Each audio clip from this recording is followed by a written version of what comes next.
साधारणपणे 50 कोटीपेक्षा जास्त तरतूद ही कुठल्याही जनरल बॉडी असेल किंवा स्टँडिंग कमिटी असेल कुणाचीही मान्यता न घेता परस्पर कॅफोननी ती तरतूद वर्गीकरण केलेली आहे असं एकंदरीत निदर्शनास आलेली आहे. आता आज ही सगळी माहिती भेटल्यानंतर आज मी त्वरित आयुक्त साहेबांना, कमिशनर साहेबांना याचं पत्र देणार आहे माझं, की बाबा ह्याची सखोल चौकशी व्हावी, की कुठल्याही कमिटीच्या मान्यतेनुसार मान्यता नसताना देखील कसं काय तुम्ही तरतूद वर्गीकरण करू शकला आणि कसं काय तुम्ही तरतूद वर्गीकरण केली.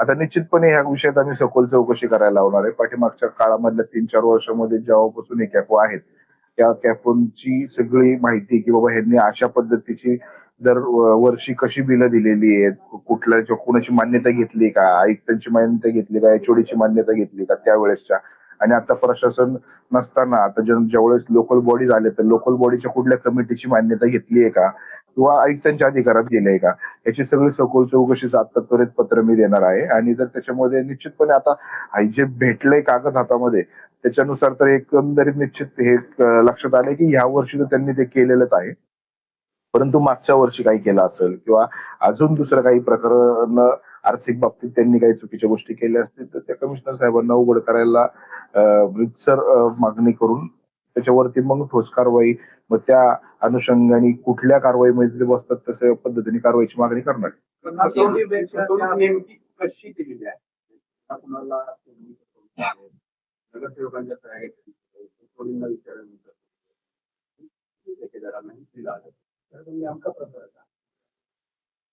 आता ह्याच्यामध्ये त्यांनी काय केलंय की बाबा सगळ्यांचीच फसवणूक याच्यामुळे झालेली आहे. फसवणूक इन सेन्स त्यांनी कशी फसवणूक केली की काही ठराव त्यांनी जनरल बॉडीला झाले असू शकतात असं भासवलं आणि ते जनरल बॉडीला कुठल्याही पद्धतीचा बजेट बॉडीला बजेटच्या मिटिंगला ठराव झालेला आहे असं दाखवायचा प्रयत्न केला, परंतु बजेटच्या याला असा कुठलाही ठराव झालेला नव्हता. त्याला आम्ही व्हेरीफाय नगर सचिवकडून आम्ही करून घेतलेला आहे. त्यांची पोच त्याच्यावरती घेतलेली आहे की ऍक्च्युअली कुठला ठराव झाला होता. आणि त्याच्यानंतर ज्यावेळेस आम्ही मार्च एंडला स्टँडिंग मीटिंग जी आमची झाली त्या मीटिंग मध्ये देखील हा कुठलाही ठराव झालेला नाहीये. मग त्यानंतर त्यांनी तरी देखील अशा काही नगरसेवकांच्या जरी त्याच्यावरती सूचक अनुमोदक म्हणून सह्या दिसतात आहे, परंतु त्या कुठल्याच मीटिंगच्या कुठल्या कमिटीमध्ये ते संबंधित नाहीयेत.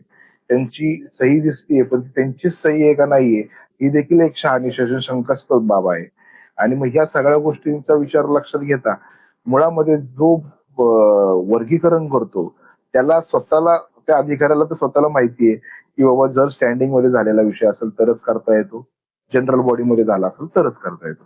त्यांच्याकडे जनरल बॉडीच्या किंवा बजेट मीटिंगच्या मध्ये झालेल्या जे विषय होते सगळे उपसूचना याची पेपर माध्यमांना देखील प्रसिद्धी 25-26 तारखेलाच देण्यात आलेली आहे.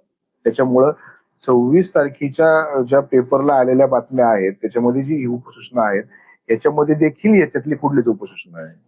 मग हे कागद जे आहेत हे स्पष्ट दिसतात की ह्या कमिटीत पण नाही झालं, त्या कमिटीत पण नाही झालं, नगरसचिवांनी पण ते मान्य केलं.